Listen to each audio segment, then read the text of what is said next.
तर धेरैले गर्छन्। त्यो कारणले अब त्यो आदतले हामीलाई अब आज पनि छोड्दैन। हामीसँगै छ त्यो आदत नि। खाना खाइसकेपछि फर्काउनु गाह्रो छ, तर तपाईँ फर्केर आउनुभएको देख्दाखेरि मलाई पनि उत्साह भइरहेछ। र यो समय परमेश्वरको शक्तिशाली वचनको समयभित्र हामी छौँ।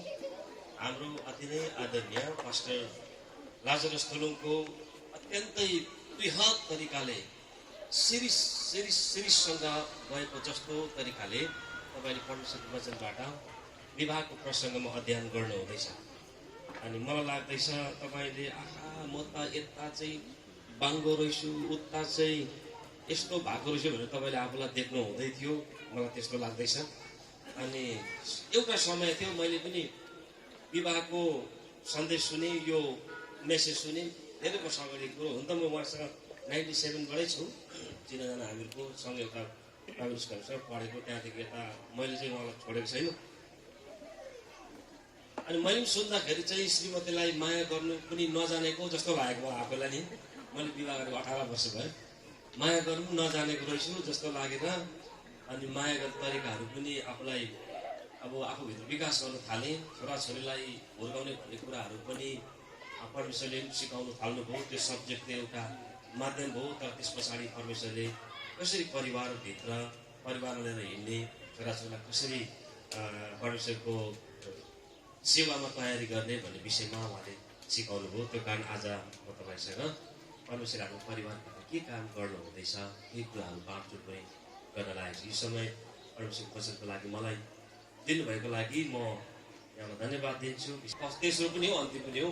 अब त्यसमा अर्को रेडी छ, त्यसबाट मात्रै हामी चौथो भन्नेछौँ। तर मेरो चाहिँ म चाहिँ पहिलो हो। फेरि म चाहिँ पहिलो हो। मेरो हाम्रो घरानामा मैले पहिलो प्रभुलाई विश्वास गरेको मै हो। मैबाट प्रभु येशू ख्रीष्टलाई हाम्रो घरमा विश्वास गर्न सुरु भएको हो।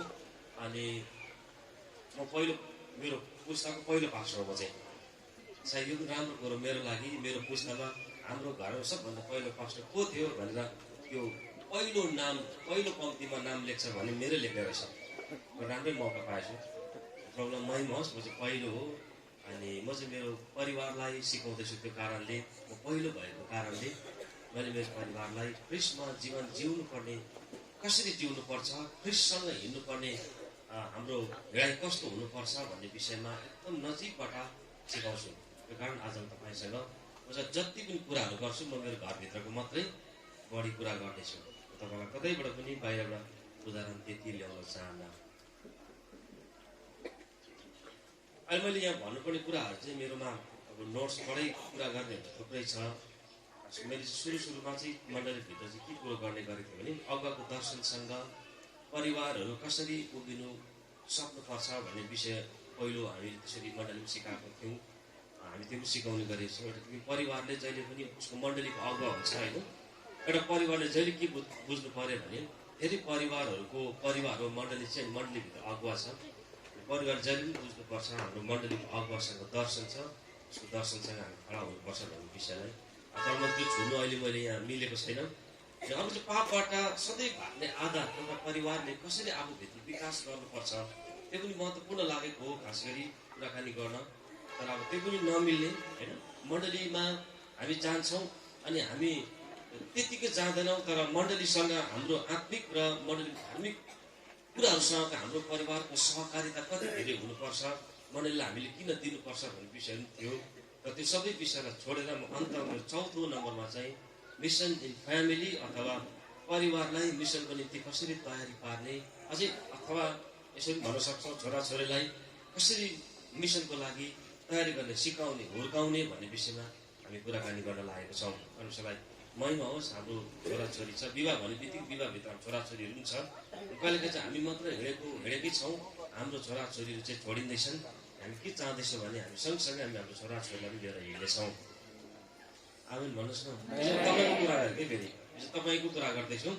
म आशा गर्छु तपाईँ एक्लै हुनुहुन्न, तपाईँले आफ्नो छोराछोरीलाई पनि लिएर हिँड्नु हुँदैछ। म तिनवटा बाइबलको खण्डहरू तपाईँको अगाडि पढ्न चाहन्छु र यो वचनबाट परमेश्वर आज हामीसँग कसरी हाम्रो परिवारको निम्ति बोल्नु हुनेछ, उहाँको त्यो मधुरो आवाजलाई हामीसँग बोलेर हामीलाई प्रश्न पार्न सक्नुहुने त्यो आवाजलाई हामी आजको यो साँझ पढ्दै गरेको समयमा महसुस पनि गर्नेछौँ। सबैभन्दा पहिला चाहिँ म तपाईलाई तपाईँ मसँग बाइबल धर्मशास्त्र जान सक्नुहुन्छ। हितोपदेशको किताब हामी 31 को 28 एकजनाले तपाईँले पढिदिनुहोस् भन्ने खाँदै सरलाई सुनाउँदैछु। अनि हितोपदेशको किताब नै 22 को 6 एकजनाले र यहोशूको पुरानो नियमबाट 24 को 15लाई तपाईँहरूले एक एकजनाले पढिदिनु भयो भने हामी एकछिन कुराकानी गर्न सक्ने थियौँ। 31 को 23लाई हितोपदेशको किताब एकजनाले पढ्न सक्नुहुन्छ पुरानो नियमबाट। हामी सुनेछौँ है। हजुर 31 को 23लाई हितोपदेश किताब। हजुर यिनका पति सहरको मूल ढोकामा सम्मानित हुन्छन्, जहाँ उनी मुलुकका पागाहरूसँग बसेका हुन्छन्। हामीले अहिले हितोपदेश किताब 31 को 23मा पढ्दाखेरि चाहिँ तिनको पति चाहिँ कहाँ हुन्छन् अरे सहरको मूल ढोकामा सम्मानित हुन्छन्, सम्मानको योग्य हुन्छ तिनको पति चाहिँ भनेर अहिले हामीले पढ्यौँ। अनि हितोपदेश 22 को 6मा चाहिँ बालकहरूलाई ऊ हिँड्न पर्ने बाटोमा तालिम दिनुपर्ने कुराहरू छन्। आज म मेरो परिवारहरू मेरो घरनाहरू कसरी अघि बढ्दैछ क्रुसको सेवामा भन्ने विषयमा तपाईँसँग कुरा नगरी नभएको कारणले गर्दाखेरि मैले यो खण्डलाई पढेको हो। एक दिन के भयो भने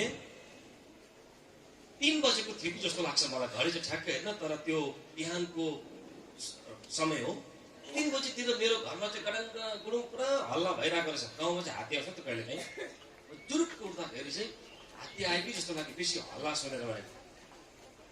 3 बजेको समयमा, बिहानको 3 बजेको समयमा हात्ती आएकी जस्तो लाग्यो। म चाहिँ कता त्यो हल्ला सुन्दा चाहिँ ढङ्गै बिउजेर हेरेको त मेरो श्रीमती मेरो कोठाको छेउमा बसेर गएर प्रार्थना गरिरहेको रहेछ। अनि उसले यो पदलाई चलाइराखेको थियो। तिनको पति चाहिँ सहरको मूल ढोकामा सम्मानित हुन्छन्। र उसले चाहिँ उसको हात चाहिँ मपट्टि फर्काएको रहेछ, जुरुक्कै उठाएको थियो। प्रभु मेरो श्रीमान चाहिँ सहरको मूल ढोकामा सम्मानित हुनेछन् प्रभु, उनी साधारण श्रीमान होइन प्रभु, उनी असाधारण श्रीमान। उसको प्रार्थना थियो त्यो चाहिँ। उसले प्रार्थना गर्दै रहेछ 3 बजीतिर बिहान। त्यो प्रार्थनाले मलाई यति साह्रो सञ्चा बनायो, त्यो प्रार्थनाले मेरो मनोबल यति साह्रो बढाएर आयो। मैले त भनिनँ म के भयो, मलाई के भयो तिम्रो प्रार्थनाले भनेर। तर जसरी म हिँड्दै थिएँ नि, म हिँड्नुपर्ने मैले हिँड्दै गरेको बाटो होला चाहिँ उसको प्रार्थनाले यति साह्रो मजबुत बनायो, यति सजिलो बनायो हिँड्नको लागि। आज म धेरै आमा दिदीबहिनी यहाँ हुनुहुन्छ, म त्यस कारण तपाईँलाई तपाईँको प्रार्थनाले कति ठुलो काम गर्न सक्छ भन्ने विषयमा कुराकानी गर्दैछु। 3 बजी राति मेरो श्रीमतीले गरेको त्यो प्रार्थना चाहिँ मेरो जीवनको लागि यति मूल्यवान प्रार्थना र मलाई हिँड्नको लागि यति सजिलो, मेरो जीवनको लागि मनोबल बढ्ने कुरो भयो। हामी घरमा कहिले काहीँ सल्लाह गर्छौँ, नानीहरूलाई प्रार्थनामा दोहोऱ्याउने कुराहरू छ, नानीहरूलाई दर्शनमा दोहोऱ्याउने कुराहरू छ, नानीहरूलाई अगाडि सेवामा तयारी गर्नुपर्ने कुराहरू छ।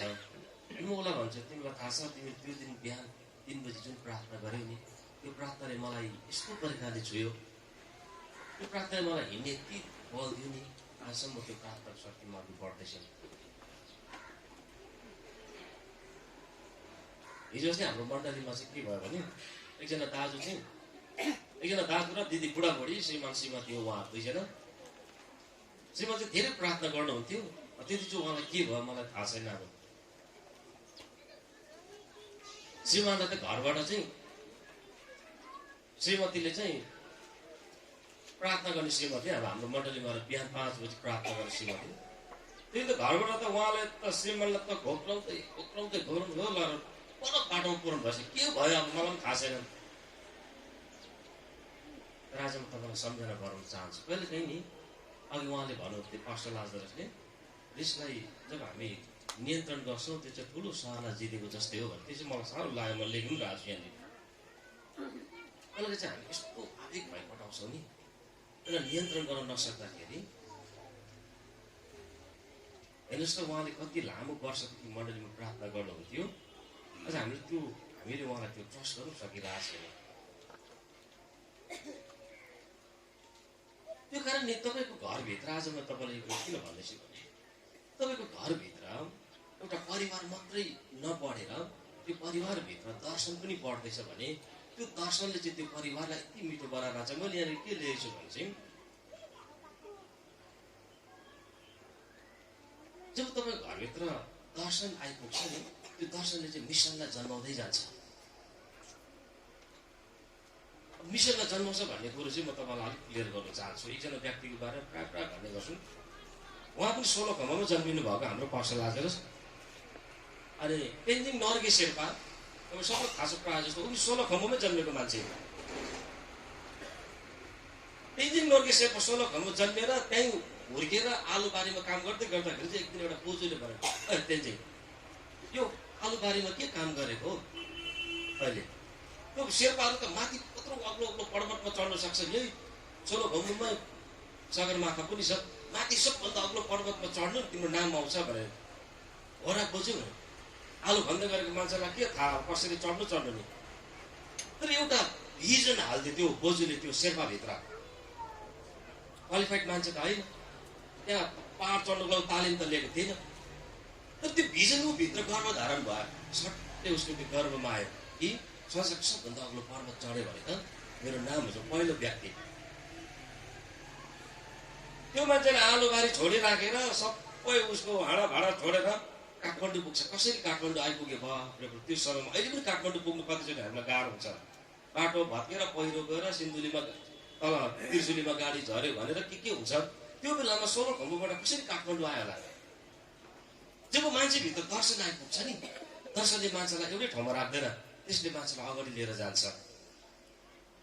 त्यो तेन्जिङ नर्गे शेर्पाभित्र तिमी संसारको सबैभन्दा अग्लो पर्वत चढ्न सक्छौ, तिमीलाई सबैले चिन्छ के भनिदिएको थियो, उसले त छ्याप्पै त्यसलाई त ऊ भित्र गर्भधारण गराइहाल्यो। अनि त्यो मान्छे हिँडेर कसरी कसरी काठमाडौँ आइपुग्यो। भोलि काठमाडौँमा आएको त छैन रहेछ, काठमाडौँमा त माथि पर्वत चढ्ने त्यो एजेन्सीहरू त सबै अलि बन्द भएको छ, त्यो त दार्जिलिङमा मात्रै छ। त्यो दार्जिलिङलाई चाहिँ दार्जिलिङ भन्दैछ, मैले उसको त्यो किताबमा पढेको। दार्जिलिङमा कति टाढो काठमाडौँबाट दार्जिलिङ आउनु त्यो बेलामा साह्रो थियो, उसको लागि सजिलो थिएन त्यो। तर त्यो दर्शनले उसलाई के गराउँदैछ भन्नुहोस् न, एउटै ठाउँमा राखेको छैन, ऊ काठमाडौँमा गएर रोकेको छैन। धेरैजना क्रिस्चियनहरू रोकिन्छ नि, धेरैजना क्रिस्चियनहरू मण्डलीको सेवामा एउटा आयामसम्म पुग्छ, त्यहाँदेखि अघि जहाँ ऊ पुग्नु पर्थ्यो पुग्नै सक्दैन। एउटा चर्चमा गएको त झगडा भइरहेको रहेछ। किन झगडा भएछ भनेर यसो हेरेको त झगडा त ठुलो कुरोमा छैन रहेछ, झगडा त सानो कुरोमा रहेछ नि। यो अगाडि हाम्रो ग्रुपमा बस्नु भएको छ, यस्तै अगाडिको चेयरमा चाहिँ एउटा दिदी चाहिँ 15 वर्षदेखि आएर मण्डलीको सेवामा बस्नु हुँदैछ। तर त्यो दिदी चाहिँ नयाँ विश्वासी त्यहाँ गएर बसेछ। उसले उठा उहाँ जाउँ न भन्छ, उहाँ खाली छ नि त। अनि म बसिसकेँ, किन म यहाँ उठ्नु, तपाईँ जानुहोस् न त्यहाँ भन्छ। तिमी उठा न भन्ने, ऊ उठ्नु नमान्ने। 15 वर्षदेखि त्यहाँ बसेको नि त। 15 वर्षदेखि ऊ एउटा मण्डलीको सेवामा आउँदैछ, चेयरलाई पातलो पार्दैछ बसेर। ऊ त्यहाँबाट अगाडि जानु सक्दैन, नयाँ विश्वाससँग डिस्कस पर्दैछ आइतबार सेवामा। काठमाडौँमा पुगेँ तेन्जिङ नर्गे शेर्पा, टेरेका बल्ल बल्ल बल्ल बल्ल यहाँको नहुने रहेछ, म त फर्केर अब जान्छु 16 खम्बु भनेन उसले। तेन्जिङ नर्गे शेर्पा दार्जिलिङ आउने फसेला गर्छ। त्यो कुराहरूले मलाई तेन्जिङ नर्गे शेर्पाको बारेमा बताउनु पर्छ। हामी प्रभु पाएको मान्छेहरू नि, प्रभु येशू ख्रीष्टसँग हिँड्ने मान्छेहरू यति कमजोर हुन्छ कुनै बेला, र तेन्जिङ नर्गे शेर्पालाई हामी त बलियो मान्छेको रूपमा देख्दछ। दार्जिलिङ आइपुगेपछि त कम्पो भन्नु पर्दो रहेछ त्यो माथि पहाड चढ्नुको लागि त। त्यसको त रिक्वायरमेन्टहरू रहेछ। अन्त त्यो रिक्वायरमेन्टमा त उसको त क्वालिफिकेसन पुगेर कतिवटा रिक्वायरमेन्टहरू पुगेन त, अब कहाँ हुन्छ त? थुप्रै कुराहरू छ नि त, त्यहाँ चाहिन्छ नि, कागज भर्नु पऱ्यो। त्यसोमा त हुँदैन, त्यहाँदेखि तिमी चढ्नु पाउँदैनौ। कति निराश लाग्दो कुरा, 16 खम्बुबाट काठमाडौँबाट दार्जिलिङ आइपुग्दा अब पहाड चढ्नु पाउँदैन भन्दाखेरि त उसको लागि त त्योभन्दा निराश गर्ने कुरै छैन नि। र मैले तपाईँलाई के भन्दैछु भने नि, जब दर्शन चाहिँ हामी भित्र आइपुग्छ नि, दर्शनले चाहिँ हाम्रो परिवारलाई छुन्छ नि, हाम्रो परिवार चाहिँ दर्शनलाई गर्भधारण गर्ने परिवार हुन्छ नि। त्यो परिवार चाहिँ 15 वर्षदेखि यहाँ बसेर चियरलाई पातलो पार्दैन, चियरलाई खियाउँदैन उसले। त्यसमा चाहिँ अगाडि बढ्ने परिवार हुन्छ। त्यो परिवार चाहिँ अगाडिपट्टि लम्किसकेको परिवार हुन्छ। मैले तपाईँलाई सुरुमा भनेको थिएँ, म मेरो परिवार कुरा गर्दैछु, म फर्केर आउँदैछु म मेरो परिवारभित्र। तर मेरो श्रीमतीले गरेको प्रार्थनाले मेरो जीवनमा कति ठुलो काम गर्यो, म तपाईँसँग त्यो विषयमा कुराकानी गर्दैछु। तेन्जिङ नर्गे शेर्पा दार्जिलिङ आइपुग्यो। दार्जिलिङ आइसकेर बल्ल बल्ल अब पहाड चढ्नु पाउँछु भनेको कागजपत्र मिलेन। त्यो मान्छे निराश भएर बसेको छ। एउटा मान्छेले भन्छ, तेन्जिङ भारी बोक्ने काम छ त माथि पहाड चढ्दाखेरि, मान्छेको भारी बोकेर जानुपर्छ, तिमी पनि भारी बोक्छौ। के गर्नु भारी भए बोक्नु पर्यो, किन उसको मन्जिल त छ 8,848 त्यो माथिको हाइट हो नि त, सबैभन्दा संसारको अग्लो हाइटमा पुग्नु हो नि त, भारी नै भरे भएर पनि पुग्ने केही छैन। त्यो मान्छे चढ्दैछ झर्दैछ, अनि कयौँ यात्रीहरू पहाड चढ्ने यात्रीहरू लिएर गयो, चढ्दैछ झर्दैछ चढ्दैछ झर्दैछ। एक दिन एडमन्ड हिलेरी सर आइपुग्नुहुन्छ। एडमन्ड हिलेरी सर आउँदाखेरि चाहिँ पत्रकारहरू पनि आउँछ, किन एडमन्ड हिलेरी सर चाहिँ न्युजिल्यान्डबाट तालिम प्राप्त पहाड चढ्ने मान्छे भनेको हुन्छ। आज म तपाईँलाई यो कथा सुनाउँदैछु है, तेन्जिङ नोर्गे शेर्पा, तपाईँले गुगलमा पढ्दा पनि सबै छ, तपाईँ सुन्नु भएको थिएन। एडमन्ड हिलेरी सरसँग पत्रकारले सोध्छ, सर तपाईँ त न्युजिल्यान्डबाट आउनु भएको, ट्रेनिङ लिएर आउनु भएको छ संसारको सबभन्दा अग्लो पर्वत चढ्नुको लागि, तपाईँले के गराउनु भएको? सर यस्तो यस्तो गरेर आएको छ। अब उसले अङ्ग्रेजी मान्छे हो त, लेख्दैछ सोध्दैछ लेख्दैछ। एउटा मान्छे साइडमा भारी बोकेर बसिरहेछ, त्यो मान्छे तपाईँलाई थाहा भइसक्यो नि त नि को मान्छे कुरा गर्दैछ। तेन्जिङ नोर्गे शेर्पा भारी बोकेर बसिरहेको छ, एडमन्ड हिलेरी सरलाई लिएर जानुपर्छ। भरियालाई कसले सोध्छ? पत्रकारले भरियालाई सोध्छ? सोध्दैन। अलिक जसले नाम कमाएको छ, ठुलो ठाउँ पुगेको छ, पत्रकारले मिडियाले जसले पनि उसलाई नै सोध्छ, उसलाई नै खोज्छ नि त। एडमन्ड हिलेरी सरलाई सोध्दैछ लेख्दैछ थुप्रै कुराहरू। एउटापट्टि शेर्पा बुढो बसिरहेछ, उसलाई किन सोध्नु पर्यो भारी बोक्ने मान्छेलाई? उसको चिनारी त भारी बोक्ने मान्छे मात्रै हो नि त। सँगै तिनीहरू जान्छ माथि पुग्छ 8,848 जसको हाइटमा उनीहरू पुग्छ। पुगिसकेपछि त तेन्जिङ नोर्गे, अब विदेशीहरूको चाहिँ के हुन्छ भने उनीहरूको त तपाईँले देख्नु जयगाउँमा धेरै विदेशी आउँछ कि भुटानको लागि होइन, कस्तो वाह फोटो कस्तो हुन्छ, यता देख्नु वाह हुन्छ, उता देख्नु वाह, फुल देख्नु वाह सोना देखेको छ उसले त किचिक पर्छ। तेन्जिङ नोर्गे शेर्पालाई त त्यो खिचक गर्ने त क्यामेरा पनि छैन, केही पनि छैन, कहाँ उसले त्यो गरिबस्छ। उसले त लगेर त झन्डा 3टा झन्डा भनेको छ उसको त्यो कमेन्ट्रीमा। उसले त 3टा झन्डा लगेर, एउटा चाहिँ नेपालको, एउटा इङ्ल्यान्डको, जो इङ्ल्यान्डको मान्छेले एडमन्ड हिलेरी सरसँग चिनाइदिएको थियो, अनि एउटा चाहिँ इन्डियाको जुन देशमा बसेर उसले काम गर्थ्यो। 3टा देशको झन्डा त शिखरमा लगेर गाडिदिन्छ। झन्डा त त्यहाँको माथिको सबभन्दा अग्लो पर्वतको हावाले फरारा हुँदा चाहिँ एडमन्ड हिलेरी सरले ओ Tenzing what are you doing सोध्छ उसले, के गरेर तिमीले के को डुइङ न सुइङ? उसले आफ्नो मकसदलाई पुरा गरिसकेको छ नि होइन, त्यो डुइङ सुइङ त्यो छैन। अब त हावाले झन्डालाई गुई पार्दैछ, अब आफ्नो काम आफू पो गर। हेर्नुहोस् तेन्जिङ नोर्गे शेर्पा भित्र चाहिँ नि त्यो बोजूले आलु खन्दै गर्दाखेरि सोलो खुम्बुमा एउटा भिजन हालिदिएको थियो। त्यो भिजनले उसलाई एक ठाउँमा बसिरहनु दिएन, त्यो भिजनले उसलाई एक ठाउँमा बसिरहनु दिएन त। तर हामी ख्रिस्ट प्रभु पाएको मान्छेहरू चाहिँ, हाम्रो परिवारहरू चाहिँ दिनौँ दिन यति कमजोर भएर जाँदैछ, यति साह्रो दुब्लो भएर जाँदैछ, यति साह्रो पातलो भएर जाँदैछ। उसलाई मण्डलीको सेवाले, पास्टरले, धर्मगुरुले, सम्मेलनले, कपाल सम्मेलनले सुधार्दैन कहिलेकाहीँ। हामी यति साह्रो कमजोर भएर जाँदैछौँ। म त प्रायः परिवारहरू कमजोर भएर जाँदै गरेको छु, धेरै जस्तो प्रायः सबै त होइन। तर हाम्रो घरमा चाहिँ अभ्यास हुँदैछ, प्रब्लम धन्यवाद दिन्छु। हामी बुढाबुढी सल्लाह गर्छ। आज हामीले विवाह गरेको 18 वर्ष भयो, कहिलेकाहीँ हामी 1 बजी राति पनि चिया बनाएर खान्छौँ, धेरै जस्तो हामी राति चिया बनाएर खान्छौँ। हामी कुरा गर्छौँ, सोध्छ हाम्रो चाहिँ पास्टर तपाईँहरू के बात मार्नुहुन्छ भने, बात के मार्नु पर्यो? अनुहार हेराएर बात निक्लिन थालिहाल्छ नि। बात निक्लिने मुड हुनु पर्यो नि, मुड त छैन है। जब परमेश्वरले तपाईँ हामीको परिवारभित्र काम गरेर थाल्नुहुन्छ नि, गफ त निक्लिहाल्छ नि, गफ निक्लिहाल्छ। अघि पास्टर बोले बोल्नु हुँदै थियो, मलाई चाहिँ मेरो श्रीमती र मेरो बिचको कुरा नि आइरहेको थियो मनमा, आएकै थियो यताबाट। उहाँले त्यो बिहाको 450 रुपियाँमा सौदा गर्नु हुँदाको कुरा भन्दा त मलाई पनि कहाँ आइगयो नि, 18 वर्ष अगाडिको निक्लेको त्यो भन्नु उता गएर म 1 बजी राति गरिहाल्छु त्यो कुरा। पास्टरमा पनि यस्तो रहेछ हो है, हाम्रै जस्तो रहेछ भन्छु नि, गफ त कति आउँछ नि। परमेश्वरको आत्मा हाम्रो परिवारभित्र नि जीवित हुने मौका पाउनुभयो भने, उहाँले हाम्रो परिवार चलाउने मौका पाउनुभयो भने हाम्रो परिवारको कुराहरू सुरु हुन्छ। परमेश्वर काम कसरी गर्ने भन्ने कुरा त्यो तयारीहरू सुरु हुन्छ, हो कि भन्नुहोस् न। किन परिवारमा परमेश्वरको काम गर्ने कुरोले परिवार तयारी हुन सक्दैन? पास्टरले सेताबाट सिक्यो यता चिसो हुन्छ, फेरि यताबाट सिक्यो फेरि यतापट्टि चिसो हुन थालिहाल्छ। तर म मेरो जीवनको अनुभव तपाईँलाई बाँड्न चाहन्छु। मलाई अहिलेसम्म कुनै पनि पास्टरले आएर व्यक्तिगत मलाई प्रभुमा पढ्नुपर्छ नानी भनेर मलाई सुझाव दिनुभएको, सल्लाह दिनुभएको मलाई थाहा छैन। किनभने आफै म पहिलो व्यक्ति पनि थिएँ प्रभुमा। अनि मण्डलीको सेवा जाने बित्तिकै मलाई पास्टरले एउटा तालिम पठाउनु भयो। त्यही तालिममा मैले पास्टर लाजलाई भेटेको, नयाँ भेटेको म त 97 तिर। अनि म 3 दिन फास्टिङ बसेको थिएँ। उहाँले फास्टिङ बसेको मेरो कोठामा आएर के भन्नुभएको नि, फास्टिङ बस्दाखेरि सानो पर्छ भनेर सन्ताउन दिनुभएको होला नि। मलाई यस्तो छोएर भन्नुभएको थियो, प्रार्थनामा हुनुहुन्छ प्रभुले के कुराहरू बोल्नु सक्नुहुन्छ है, प्रभुसँग समय बिताउनु, म छु नि ल, मलाई पनि सोध्नु के जाति भन्नुभएको थियो। मलाई अहिले जस्तो लाग्छ म माथिल्लो बेडको माथिल्लो तलामा। मलाई कसरी परामर्श दिनुभएको मलाई थाहा छैन, तर प्रभुलाई धन्यवाद दिन्छु। हाम्रो परिवारले चाहिँ प्रभु काम गर्नुपर्छ भन्ने त्यो जिम्मेवारी र परमेश्वरले हामीलाई त्यो सिकाउनु भएको कुरा हामीले एडप्ट गर्न सक्यौँ। अर्को व्यक्ति आउनु पऱ्यो त त्यति परिवारलाई हामी अरूहरूले यति साह्रो एन्करेज गरेको छौँ, यति साह्रो हौसला दिएको छौँ, यति साह्रो दोहोऱ्याएको छौँ, तर परिवार नि उहाँको सेवाको निम्ति आफूलाई अर्पण गर्न नसकेको कारण मलाई लाग्छ यो कपल सेमिनार यस प्रकारको सम्मेलनहरू हुन परिराखेको छ। हाम्रो घरमा हामी फर्केर जाने हो भने छोराछोरा हुर्काउने भन्ने विषयमा थुप्रो छ। अलिकति तल्लो भागको पास्टरलाई अहिले दिन्छु, उहाँले बिट मार्नुहुन्छ। तर म तपाईँलाई इन्करेज गर्दैछु, हाम्रो घरमा हाम्रो छोराछोरीको अवस्था कस्तो छ भनेर।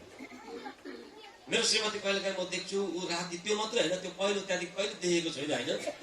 एक दिन चाहिँ के भयो भने मैले राति म ओल्लो रुममा सुतेको थिएँ। त्यो दिन चाहिँ छोरी र म, आमा छोरा चाहिँ पल्लो रुममा सुतेको थिएँ। मेरो छोरी चाहिँ 11 वर्षको, छोरा चाहिँ 4 वर्षको। म चाहिँ तल अस्ति नोभेम्बरबाट 4 वर्ष 3 तारिकबाट म राति आधा रातमा के भयो, नानीले पानी खान्छु भने के भन्यो के राति म तैँले यसो भित्रको दैलो खोलेर हेरेको, मेरो श्रीमती गाउँमा रोइरहेको रहेछ। छोराको हातमा उसले शिरमा यसो हात राखेको रहेछ, सानो नानीको हातमा शिरमा। उसले भन्दो रहेछ, प्रभु पिता पुर्खाबाट बगेर आएको श्रापहरू, बाउ बाजेबाट बगेर आएको श्रापहरू, त्यो पुरानो कुराहरू मेरो नानीभित्र आयो। त मेरो नानीभित्र तपाईँ ख्रिस्ट बढ्नु हुनेछ। उसले अगमबानी बोल्दो रहेछ नानीको शिरमा हात राखेर। उयोहरू आज घरभित्र नि प्रार्थनाको विधिहरू ढल्दै जान्छ। त्यो कारण परिवार, जुन परिवारको परिवारभित्र प्रार्थनाको विधि भत्केको छ नि, त्यो परिवारलाई यो कपल सेमिनारले सुधार्न सक्दैन, कुनै सम्मेलनले सुधार्न सक्दैन। मैले बुझेको कुरो त्यो, जब हाम्रो प्रार्थनाको विधि खडा हुन्छ नि, परमेश्वरको वचनहरू हामी रिसिभ गर्न थाल्छौँ, वचन अनुसार हामी जिउन थाल्छौँ अघि। त्यस पछाडि हाम्रो छोरी 11 वर्षको छ। एक दिन हामीले छोरीलाई भन्यौँ, छोरी हामी सौदा गर्नु जाँदैछौँ बजारमा, सिटी सेन्टरमा, तिमी पनि हिँड। र हामीले चाहिँ तर छोरीलाई चाहिँ के भनेर चाहिँ लोरी सुनाएको छ भने, लोरी भनेको चाहिँ बुझ्नुहुन्छ कुरो नेपाली शब्द यो चाहिँ। छोराछोरीलाई चाहिँ हामी, अब छोरा त सानै छ उसले त बुझ्दैन, छोरीलाई चाहिँ हामीले लोरी सुनाएको छौँ। त्यो लोरी चाहिँ के हो भने, लोरी कसरी सुन्नुहुन्छ नानीलाई, आमाहरू थाहा छ तर नि लोरी भनेको चाहिँ, लोरी चाहिँ यसरी सुनाउँछ, ल ल। त्यो छोराको त्यो चाकपट्टिको नानीको चिम्मा चिम्मा चिम्मा, अब अझै रुँदैछ, अब टेर्दैन, अब चिम्मा भन्दा पनि टेरेको छैन नि। हाम्रो चाहिँ लोरी के छ भने, ऊ आए काले कुकुर आयो, काले कुकुर त आएकै छैन नि होइन, कालो कुकुर आएकै छैन। तर अब उसलाई डर देखाउनु, त्यहाँदेखि त बिस्तारै त्यो काले कुकुरको लोरी पनि सुत्नु छोड्यो थियो। हेर्नुहोस् है, लोरी पनि जताउनु परेको मैले नि। कुकुरको कुरा गरेको, कुकुर त स्ट्रेटको जस्तो गरिदिनु।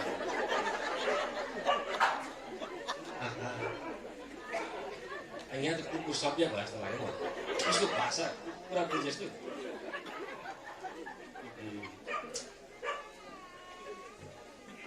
अनि काले कुकुर आयो भने काले कुकुर अब त डर, उसलाई त डर आएको छोडेछ। त्यहाँदेखि गएर चाहिँ के भने, ल ल सुते सुते गङ्गटा आउँदैछ, गङ्गटा आउँदैछ, गङ्गटा त उसले देखेकै छैन नि, उसलाई डर हालेको नि हामी। अनि बिस्तारो उसले के बुझ्छ भन्नुहोस् त, मेरो बाउले चाहिँ मलाई सुताउनु खोज्दैछ भनेर बुझ्छ।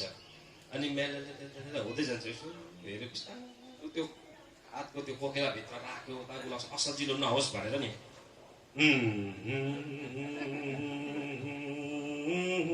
हेर्नु चाहिँ छोड्नु हुँदैन, मिलिनु भएको छ कि छैन।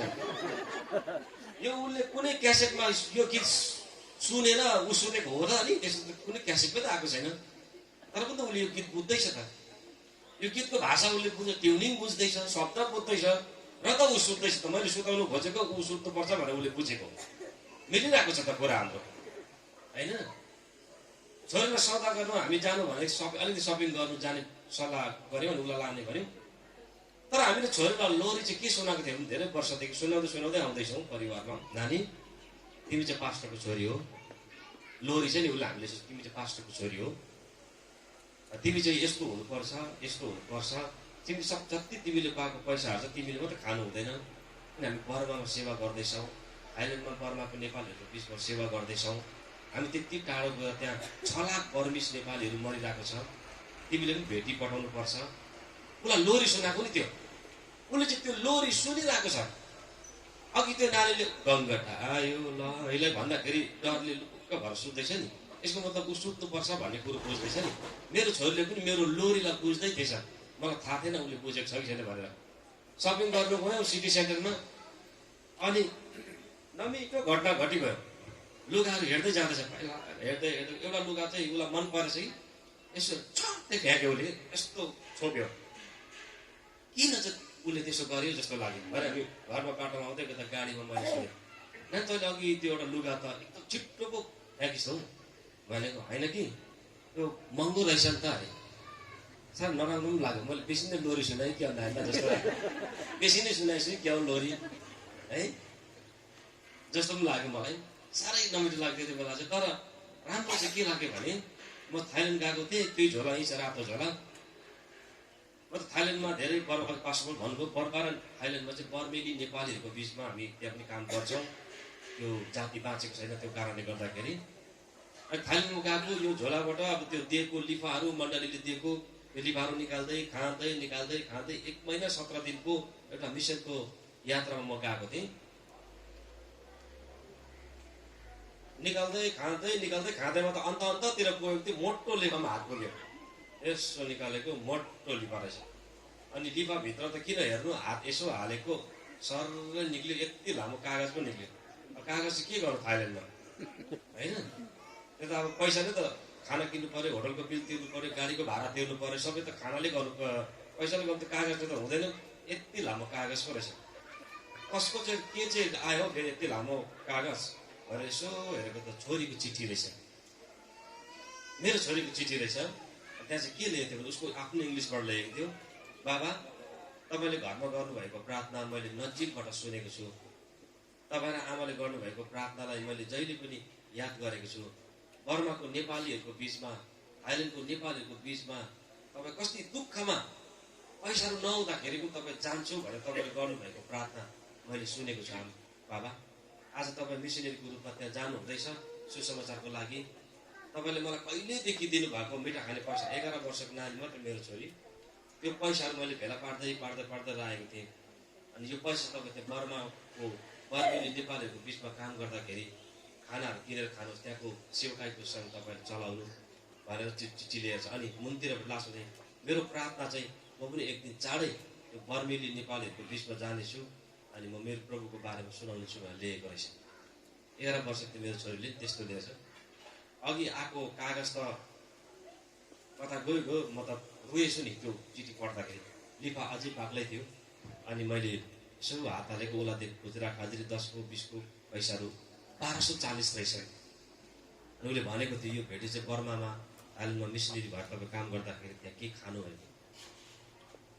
एकदम मलाई याद भयो, हामीले जब घरमा हाम्रो परिवारभित्र प्रार्थनाको वेदीलाई खडा गऱ्यौँ नि, त्यो प्रार्थनाको वेदीले काम गर्दै रहेछ भनेर महसुस भयो। हामीले थाहा पाउन थाल्यौँ कि केही कुराहरू हुन थालेछ, हाम्रो घरभित्र हामीले महसुस गर्न थाल्यौँ। त्यसपछि हामीले यो साक्षीलाई हामीले अगाडि लान थाल्यौँ ताकि धेरै त्यस्तो नानीहरू मिसनको लागि कडा हुन सकोस्, धेरै त्यस्तो छोराछोरीहरूले मिसनको हृदय बनाउन सकोस्। अनि हामी फास्टिङ प्रेयर भइराखेको थियौँ। त्यही कारण म तपाईँलाई हितोपदेश 22 को 6 भन्छ, बालकलाई चाहिँ ऊ हिँड्नुपर्ने बाटोमा हिँड्नको लागि तालिम देऊ भन्छ ताकि ऊ वृद्ध भएर त्यहाँबाट तर्केर जाने छैन। हामीले नानीलाई नि अघि लोरी सुनायो भने त्यो चाहिँ परमेश्वरको वचन, तिमी चाहिँ यस्तो हुनुपर्छ, तिमी चाहिँ परमेश्वरको निम्ति यस्तो हुनुपर्छ, यस्तो हुनुपर्छ, हामीले उसलाई सुनाउँदै गयौँ। त्यो कुराको भित्र गर्भधारण हुँदै गएछ त्यो छोरीभित्र। आज हामीले के दिएको भन्ने उसले मिसनको निम्ति हामीले दिएको 10 रुपियाँ 5 रुपियाँ पैसाले भेला पारेर दिपामा हालेर उसले पठाउन सक्यौँ। उसको भेटीले हामीले त्यो अलिकति मिसनको काम गर्नु सक्यौँ। एकदिन फास्टिङ प्रयोग भइराखेको थियो। शुक्रबारको दिन हाम्रो मण्डली फास्टिङ हुन्छ। अनि त्यो प्रार्थनामा मैले एउटा विषय राखेँ। हामी चाहिँ अब बर्मा देशमा मेरो छोरा तपाईँले अहिले कतिजनाले मेरो वाट्सएप नम्बर छ, अघि लानु भएको छ, कतिले कन्ट्याक्ट गर्न सक्नुहुन्छ, मेरो छोरीसँग बात मार्न सक्नुहुन्छ। उसले तपाईँले बर्माको पास्टर लिडर्सहरूको अगुवाहरूको नाम भन त अथवा बर्माको मान्छेको नाम भन त भन्नुहोस्। उसले 1 डजनभन्दा बढी त म कस्तै भन्छ। उसले त्यति धेरै बर्माको अब भोलिको हामीले सोचेको जो लिडर हो, भोलिको मिसनरी बर्माभित्र यिनीहरू चाहिँ मिसनरी हुनुपर्छ भनेर हामीले सोचेको छौँ। उनीहरूको निम्ति हामी प्रार्थना गर्छौँ। मेरो छोरा फर्स्टै नाम थाहा छ उनीहरूको। ऊ त्यसमा युज टु भइसक्यो, प्र्याक्टिकल भइसक्यो त्यो कुरोमा चाहिँ उनी। अनि मैले भने हामी चाहिँ अब बर्मामा चाहिँ एकजना भाइ हुनुहुन्छ, उहाँलाई हामी सानो भए पनि मिसनको एउटा भेटी पठाउने, मासिक भेटी पठाउने, ताकि बर्मा देशमा काम होस्, प्रभु कामको हामीले बिउको अब थालनी गरौँ भनेर हामीले भन्यौँ। अरे मलाई बेलुका उसले सोधे, बाबा बर्मामा चाहिँ इन्डियाको 7,000 रुपियाँको बर्मामा चाहिँ कति हुन्छ भनेर मलाई सोधे। मैले उसलाई भने कति हुन्छ होला, 55-60 हजार जति हुन्छ कि जस्तो लाग्यो मलाई, कि 60-70 हजार कति हुन्छ होला। बर्मा पैसा सानो हो नि त। मैले आमा चाहिँलाई सोधेको, मलाई त नानीले त 7,000 कति हुन्छ भनेर सोधेको। किन सोधे त्यसले? होइन हौ, त्यसलाई कोले यताउताबाट कता जाँदा ओर्दा कता मामाहरू, कुकुरहरू, पुसाइहरू, निनीहरू दिएको सबै घरमा 7,000 बनाएर आएर चाहिँ बर्मा पठाउँछ अरे। फेरि दोस्रो चोटि रोएँ त्यति बेला। मेरो छोरीभित्र मिसनको चाहिँ के कुरो गर्नुपर्छ भन्ने 11 वर्षको नानीभित्र गर्भधारण भएछ त्यो दर्शन। तपाईँको परिवार कहाँ छ त्यो तपाईँले नै थाहा पाउनुपर्ने कुरा हो। मैले तपाईँलाई मेरो परिवारको कुरो बताउँदैछु। परमेश्वरले के गर्नु हुँदैछ भने तपाईँलाई सम्झनाभित्र हाम्रो परिवार ल्याइदिँदैछु। एउटा सानो 11 वर्षको नानीलाई 7,000 सपोर्ट गर्नु सजिलो कुरा होला होइन नि। तर उसले कहिलेदेखि निनीले, पुसाइले, कहिले हाम्रो पास्टरले पनि दिनुभएको छ। त्यो थुप्रैजना जाँदाखेरि दिएको पैसा उसले नखाएर राखेको छ। त्यो मलाई त थाहै थिएन 7,000 भयो भनेर। मै छक्कै पऱ्यो नि। 7,000 11 वर्षको नानीको ठुलो पैसा हो। तर उसले बर्माको लागि मलाई सोध्यो, हिसाब भयो। उसले बर्मामा कति हुन्छ भनेर त्यो धरि पत्ता लगायो। हेर्नुहोस्, जब हामी बालकलाई ऊ हिँड्नुपर्ने बाटोमा तालिम दिन्छौँ नि, ऊ यताउता कहिले पनि पर्खिँदैन। अनि तपाईँले पास्टरबाट एकदम सिरियस प्रचार सुनिराख्नु भएको छ। लगातार छोराछोरा हुर्काउने भन्ने विषय पनि त्यहाँभित्र बिबिचमा भेट्नु हुँदैछ। बाबुले छोराछोरीलाई कसरी हुर्काउनु पर्छ, थुप्रै विषयमा तपाईँ अघि छिर्नु हुँदै थियो। तर म चाहिँ तपाईँलाई प्र्याक्टिकल हाम्रो घरभित्र के भइरहेछ, हामीले गर्न थाल्यो भने परमेश्वरले कसरी काम गर्नु हुँदो रहेछ, म तपाईँलाई त्यो विषयमा कुरा गरिरहेको छु।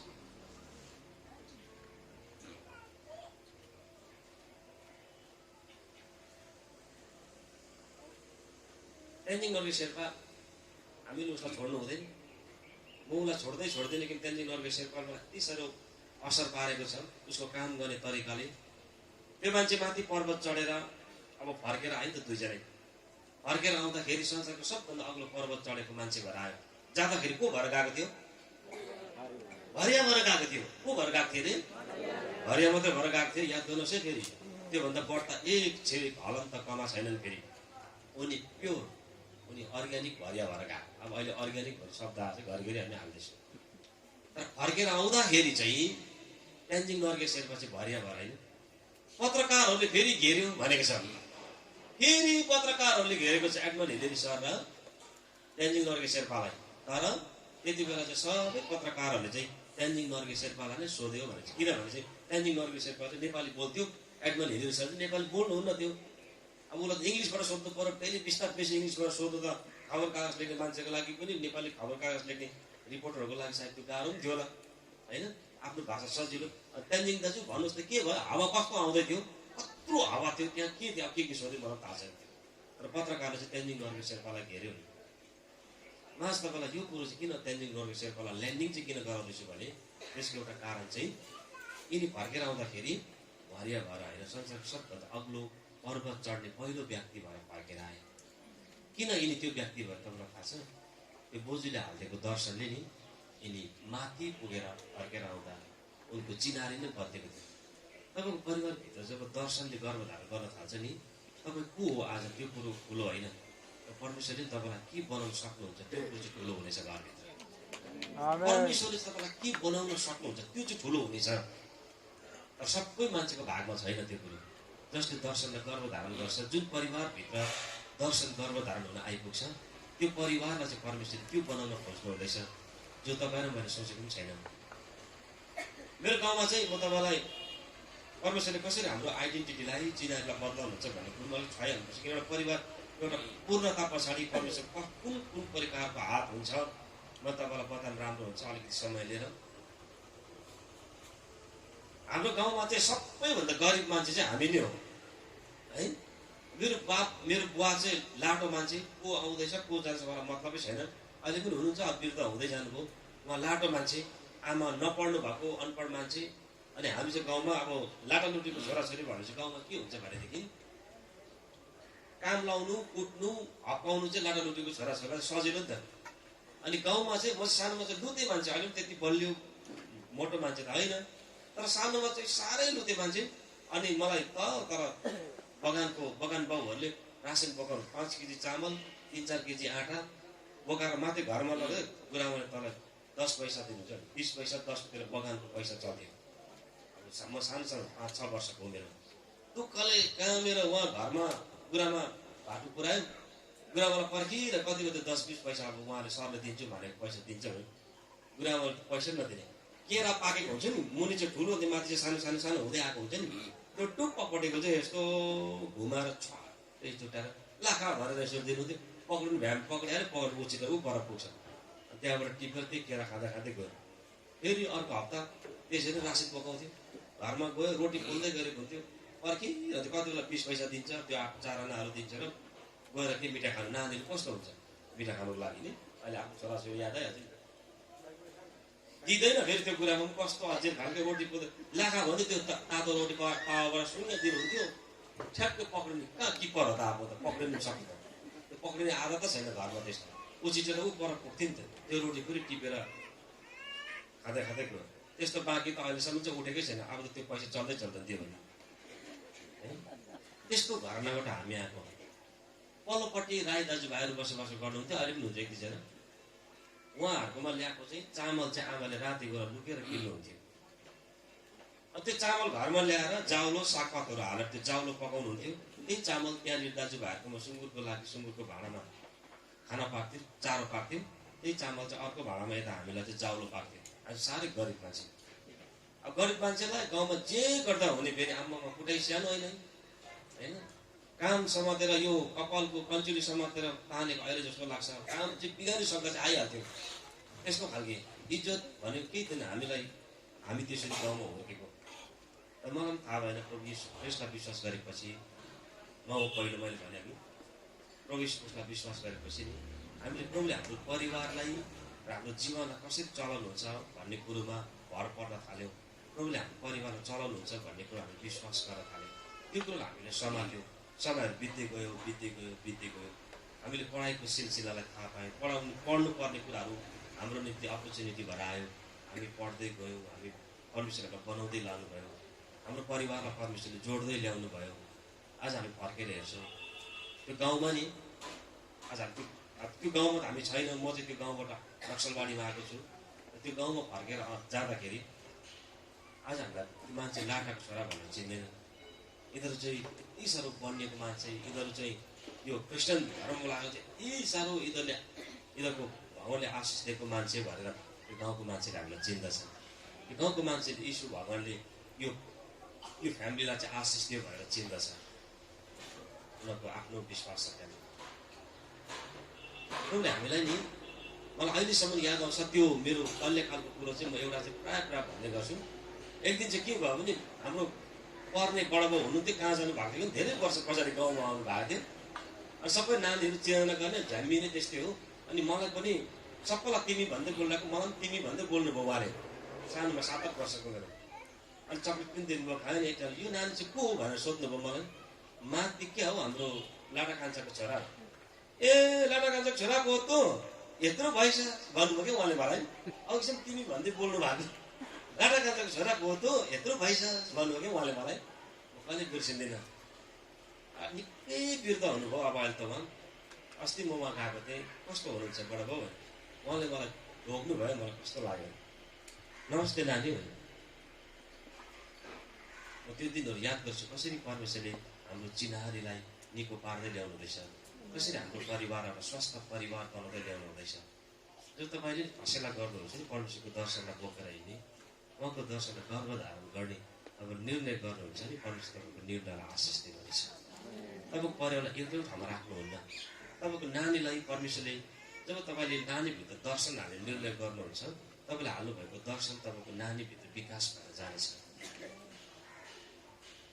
म आज मेरो छोरीलाई हेर्दाखेरि म याद गर्छु, उनी म भन्दाखेरि पनि शक्तिशाली छोरी भएर खडा हुनेछ।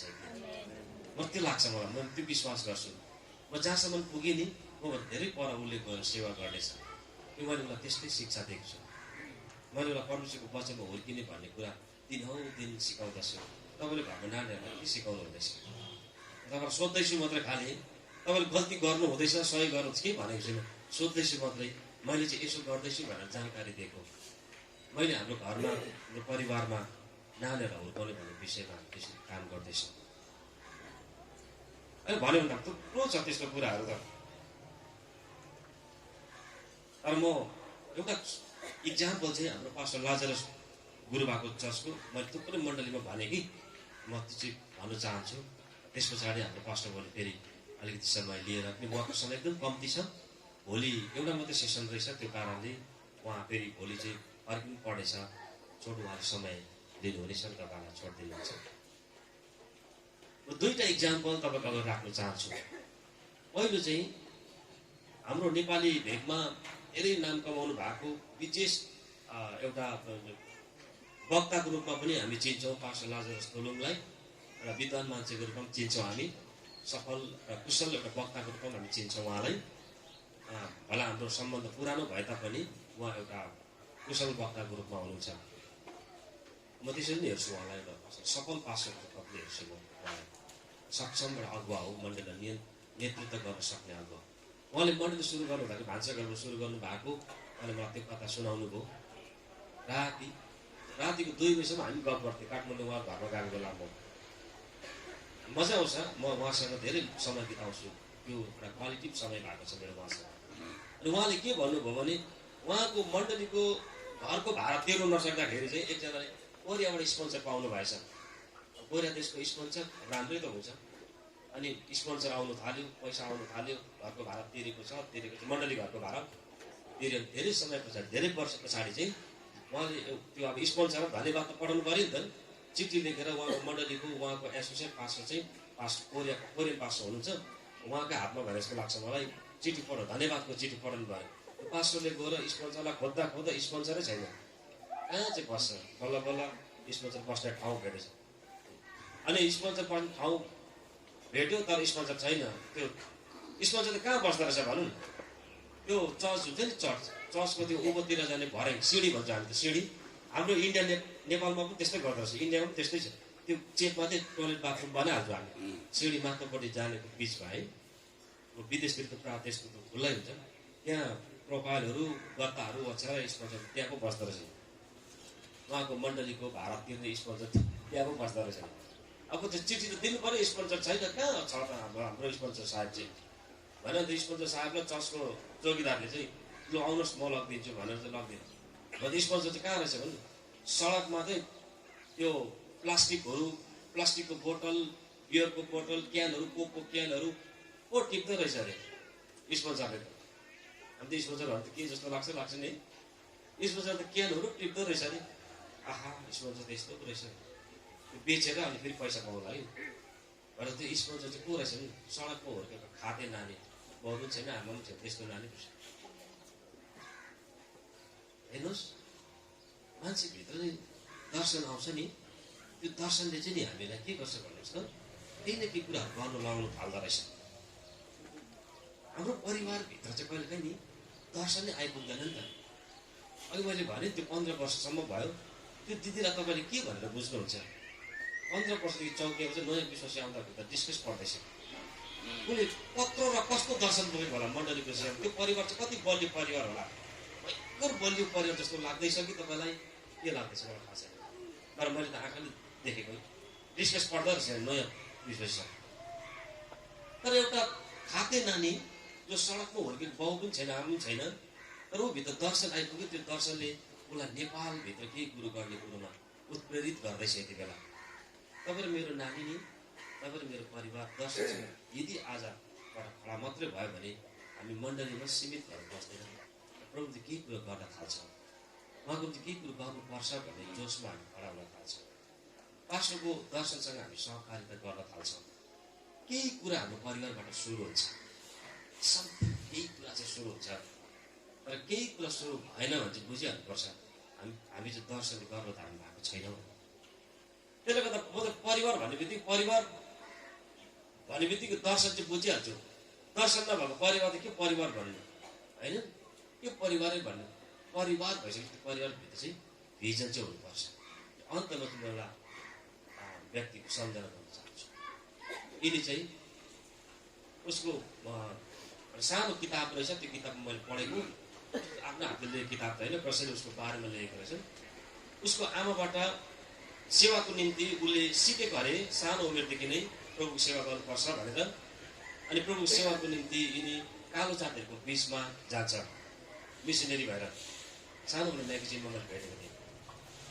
अब मिसनरी भएर गयो, उसको जिन्दगीभरि उसले मिसनको काम गर्यो, अनि कालो जातिहरूको बिचमा मर्छ। अब ऊ मरिसकेपछि उसको अब डेड बडी लिनको लागि चाहिँ उसको त्यो जसले पठाएको थियो सिनेटको मान्छेहरू, सेतो गोराहरू पठाएको थियो, गोरा जातिहरू, ऊ लिनु जान्छ त्यहाँनिर। कालो जातिले उसलाई लानै दिँदैन।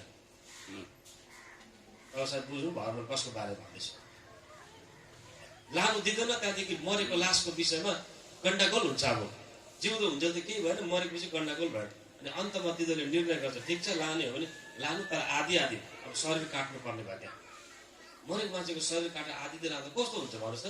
एउटा मान्छेको दुईवटा कफिन बनाउनु राम्रो पनि त देख्दैन। कालो जाति मान्दैन, मलाई लानै दिँदैन कि उसले हाम्रो सेतो कालो जातिको निम्ति जुन काम गरेको छ त्यो कसैले गर्न सक्दैन। एकदम कृतज्ञ छ, उसको डेड बडी लानु दिँदैन। सेतो जाति भन्छ होइन, हामीले कालो जातिको लागि मिसनरी बनाएर पठायौँ, हामी गर्व गर्छौँ उसको कामको लागि, तर उसको अन्तिम दाह संस्कार चाहिँ हामी गर्न चाहन्छौँ। उसले पनि हामी गर्न चाहन्छौँ। लडाइँ हुन्छ मरेको लासको लागि। अनि अन्तमा निर्णय भयो शरीरलाई काट्ने। सेतो जातिले भन्छ लैजाऊ त्यसो भने काटेर। आदि कता काट्छ, टाउकोपट्टि लाने कि खुट्टापट्टि लाने, लैजाऊ।